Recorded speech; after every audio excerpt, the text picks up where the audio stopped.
Breaking news చూస్తున్నాం. శివరాత్రి సమీపిస్తున్న వేళ ప్రముఖ పుణ్యక్షేత్రం శ్రీశైలంలో అమానుష ఘటన చోటు చేసుకుంది. శివస్వాములపై పోలీసులు లాఠీలతో విరుచుకుపడ్డారు. ఉదయం నుంచి పడిగాపులు కాస్తున్న భక్తులను గంటల కొద్దీ క్యూలో నిలిపివేయడమే కాకుండా దర్శనం కోసం వచ్చిన శివస్వాములపై లాఠీలతో దాడికి తెగపడ్డారు.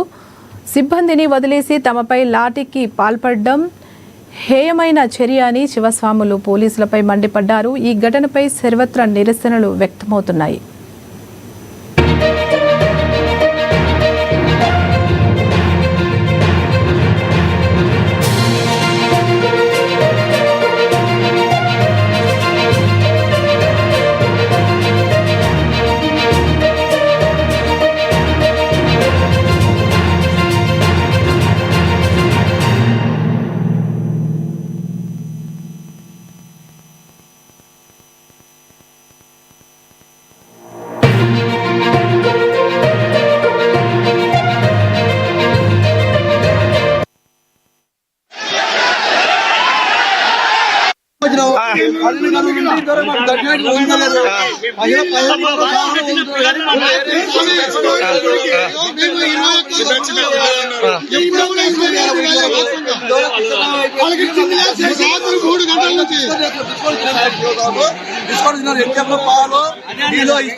మీ పర్యవేక్షణ లేనప్పుడు మీ పాలక మండలి ఎందుకు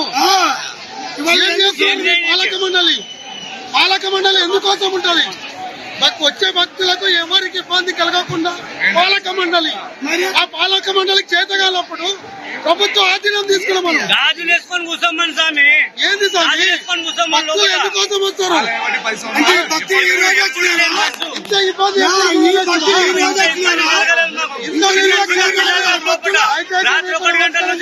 పాలక మండలికి నమస్కారం చేస్తాం. కోడలు కానీ నీ బిడ్డ కానీ ఎన్ని గంటలు 5 గంటలకు పప్పులో వచ్చిన క్యూలో నిలబడ్డాము. అదే మీ బంధువులకు అట్లా నిలబడరా? ఏం తినాలి? ఒక్కోని నీళ్లు లేవు, నిద్ర లేదు. శ్రీశైలం జాతరకు వచ్చి దేవుని దర్శనం చేసుకోకపోదామని మంత్రి వస్తున్నాడు ఎంతమందిని ఆగం చేసినాం. ఇప్పుడు దర్శనం లేదు, ఏం లేదు.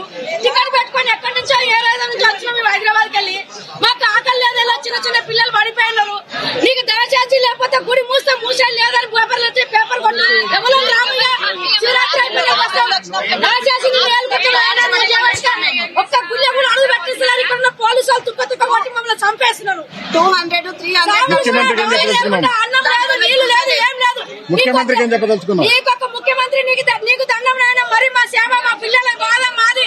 ఇదంతా కోసం మొత్తం నీకు తలుగుతుంది. నువ్వు ఇట్లా చేస్తే మాత్రం ఏం పుణ్యం లేదు నీకు.